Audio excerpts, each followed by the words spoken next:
এই রাষ্ট্র এমন একটি জায়গায় যাবে যাতে করে আম জনতা শত শত বছর বাংলাদেশে বিপ্লবকে জিয়ে রাখতে পারে।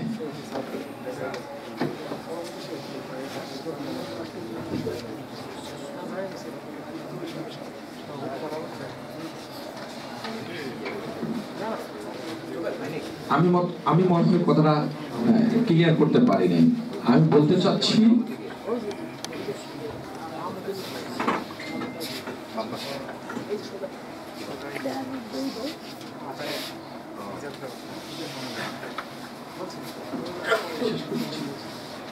অর্থাৎ আমাদের আচরণটা, আমাদের কার্যক্রমটা আমাদের শত্রুর মনকে যাতে জয় করে নিতে পারে। অর্থাৎ যখন রাষ্ট্রের নির্বাচন হবে, সেই নির্বাচনে এই 18 কোটি জনগণ যারা আগে আওয়ামী লীগ করেছিল, সাধারণ মানুষ, তারাও যাতে শেখ হাসিনাকে কিনারে চোখে দেখে। তারা একদা যেমন শেখ মুজিবকে ধিক্কার জানিয়েছে, ভবিষ্যতে যাতে তার কন্যাকেও জানায়। আমরা এই ধরনের মানবিকতা রাষ্ট্রে তুলে ধরতে হবে। অর্থাৎ এই রাষ্ট্রটা আমাদের, এই জনগণগুলো আমাদের, এই মানুষগুলো আমাদের। আমাদেরকে ক্ষমার আদর্শে স্টাবলিশ করতে হবে রাষ্ট্রে। তবে যারা একেবারে স্ট্রিম পর্যায়ের অপরাধী, তাদেরকে ক্ষমা করা যাবে না, তাদের বিচার করতে হবে। সেখানে আবার নরম সুর দেখানো যাবে না ভারতের কোনো আবদারের কারণে। যেমন বিডিআর যে হত্যা হয়েছে, ভারতীয় চক্রান্ত, তার যে কমিশন গঠন করার কথা, তা বন্ধ হয়ে গিয়েছে, এমনটা করা যাবে না। জুলাই বিপ্লব এদেশকে ভারতের পরিকল্পিত হিন্দুত্ববাদী আগ্রাসন বন্ধের সকল পরিকল্পনার হাত থেকে মুক্ত করে বাংলাদেশকে একটি নবরূপে দাঁড়ানোর সুযোগ করে দেবে। জুলাই বিপ্লব এদেশের প্রতিটি মানুষের মৌলিক চাহিদা পূরণের যথাযথ ব্যবস্থা করবে।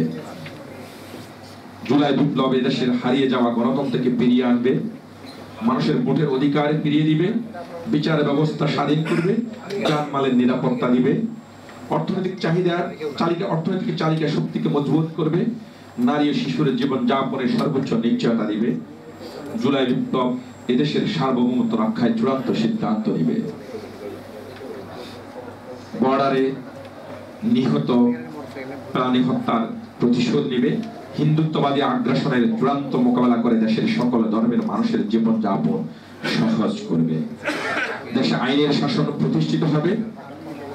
জুলাই বিপ্লব পুলিশকে জনগণের বন্ধু বানাবে। অর্থ পাচারকারীদের দেশে ফিরিয়ে এনে বিচার করা হবে, সকল প্রকার জুলুমের অবসান ঘটাবে।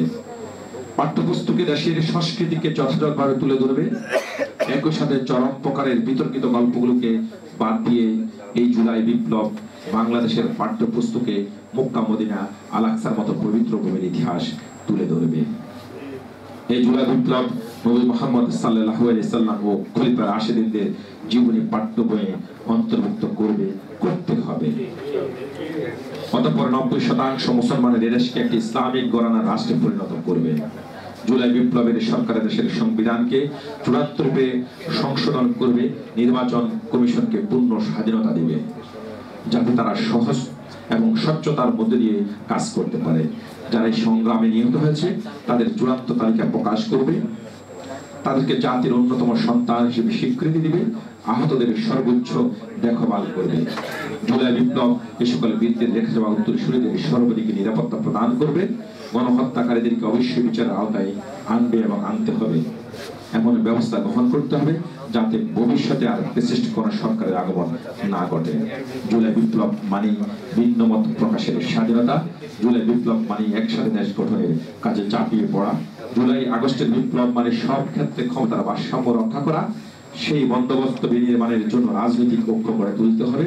বৈষম্যহীন দেশ গড়তে হলে জনসাধারণের মধ্যে বিরাজ করা বৈষম্য দূর করতে হবে।